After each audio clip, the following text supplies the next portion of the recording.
Story 1. Boyfriend of 10 years has been cheating on me for 3 months. I have no one to turn to. I feel extremely pathetic turning to Reddit for support when I'm not even certain what I'm asking. After suspecting for some time, I confronted my boyfriend of 10 years last night and he admitted that he's been sleeping with someone. Not only that, but in our house. On our bed. We've had a very rough year or two, with 2 lost jobs and rent increases and just scrapping by for so long. He's been closed off and impossible to talk to for a while, longer than the 3 months he claims it's been going on, but when I brought up our lack of intimacy, he pointed to my need to lose weight and fix my crooked teeth as the reason for his lack of desire.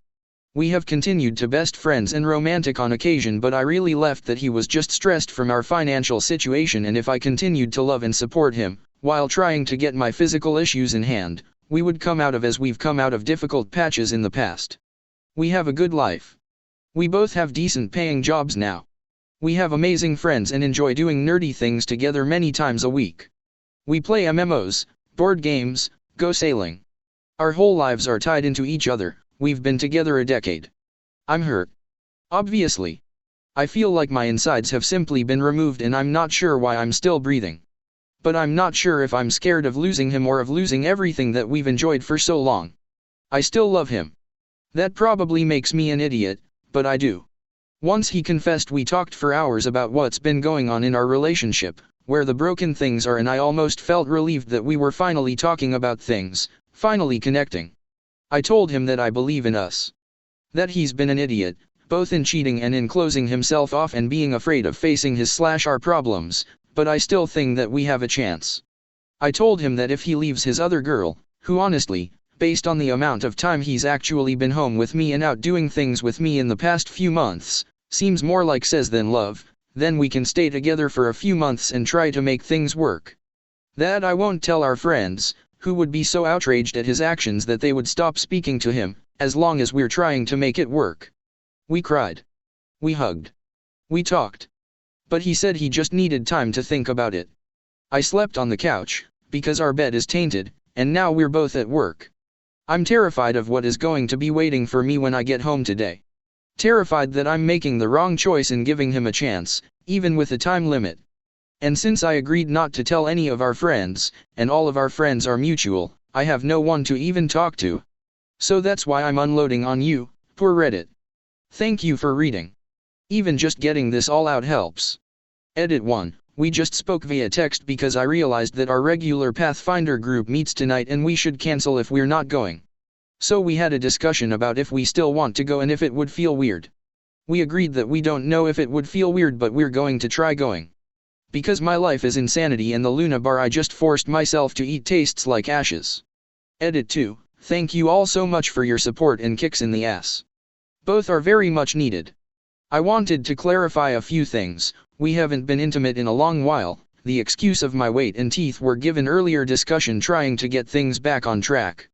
I brought them up in the fallout because I now see them as excuses, and dodging our real issues of lack of communication and our mutual habit of trying to escape reality when things get hard. He had me working on the wrong things. I've lost some weight, but as we all know, it's an endless battle. My teeth require several $1,000s of fixing, and I have a terrible phobia, and I'd been waiting until I had an actual job to take care of them. I genuinely believed that those were the reason he didn't want to be physical with me, at least up until a few months ago. The only excuse he's given is that we haven't been happy in a long time, to which I pointed out that I had been trying and butting up against the walls he'd built up for nearly a year now.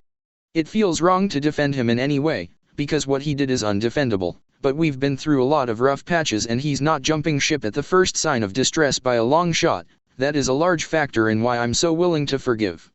It hurts that he didn't immediately want to patch things up, but he says he just has a hard time seeing things getting better. I say he's never put in the hard work I've been asking him to for so long, and that giving up on us without an honest try is cowardly and stupid. It's a lot to throw out because you're afraid. He has been remorseful, and I saw the first true emotion from him I've seen in ages during our discussions last night. I do see the patterns of emotional abuse, and appreciate the concern. Being aware that they are being thrown at me makes them easier to call out and deal with. I stopped speaking to him via text, because I told him that text was too easy. We're going to talk more tonight. He has to cut it off with the other girl, no questions. No further contact. From there we will see what happens. Story 2. Found out my boyfriend cheated on me, with a man, for drugs. Backstory, my boyfriend, M21, and I, F21, had been dating for a year and 3 months. During this time, we became very bonded very quickly and spent almost every day together. During our relationship, we discussed his past with cocaine. He was never addicted, he just liked to indulge occasionally. And his history of experimenting with men. None of this was a deal breaker for me, as we had talked about him not doing drugs from then on. He would still do coke about once every 3 months or so, which upset me, but again, not a deal breaker because I know young people like to experiment and party, and I figured he would sort this out later in life. It had been quite a while since this had happened, though, maybe 6 months, so I thought that part was over. At the moment, we were both living at my parents' house temporarily until he could afford a place to live. Story, last Sunday, my boyfriend, we will call him Will, went out for a social event with some co-workers. I was supposed to go but had to work that night, so I couldn't. They went to a place in the city I had visited a few times before, so I knew a little bit about it. One thing I knew was that they closed early on Sundays, normally around 11 p.m. Well, he texted me at 2 saying they had just left and he was going to spend the night at his co-worker's house because he was too drunk to drive. At that point, I knew he was lying, but there was nothing I could do from where I was. He didn't come home until 10 p.m. the next night.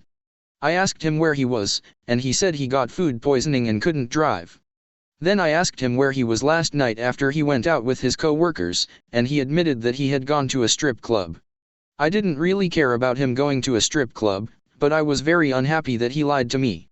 We talked it through, and I told him I forgave him, but I didn't want him lying to me anymore. Fast forward about 3 hours later that night. Things were still tense, and I still had a feeling he was hiding something from me. I hate being that type of girlfriend, but I couldn't help myself. I looked through his phone. There is a way to recover deleted messages on an iPhone as long as it hasn't been longer than 30 days, so that's what I did.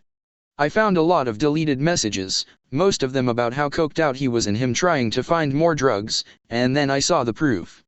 The first thing I noticed was a message that said, "Your Tinder confirmation code is." My heart sank, my hands started to shake, and my chest got hot. I couldn't believe it. I really thought I wasn't going to find anything. I kept looking and found out who he had met up with. He had texted this man, we can call him Stan, whom he found on Tinder, "Hey, it's Will," followed by, "Your little twink." Then sent him some pictures of himself shirtless from when he used to work out. The last text he sent said, "I'm 15 minutes away, I'll be okay. I have to block this number because I don't want anyone to know about our little secret. I'll still have your contact information saved on my phone. I hope you understand. XOXO. I questioned him, and he immediately admitted it. He told me he went over to this guy's house and sucked his dick. I later found out that he did it for coke and that it wasn't for his pleasure, but I don't really believe that considering his past. I told him to pack up his sh*t and leave because, as I previously stated, he was living with me at the time. Also, since we had some trips lined up in the near future that I had paid for and weren't refundable, he owes me a little over $1,500. I don't know if I'm going to get that back, which sucks because I'm moving soon and that's going to be expensive. Wait, there's more. I just found out he was also doing meth that night. And had tried to cheat on me weeks after we became official. And he had anal sex, or attempted to, with the guy. And had to DoorDash boner pills because he couldn't get hard. Yay me. TLDR, my, now ex-boyfriend lied to me about going to a strip club, and then that caused me to find out he was sucking dick for drugs. Edit, I want to add that he is going to therapy starting soon, which I'm very proud of him for. I wish him no harm and hope he figures himself out and lives a happy and healthy life. He was a good boyfriend but not great, obviously. Part of me wants to be with him or at least his friend.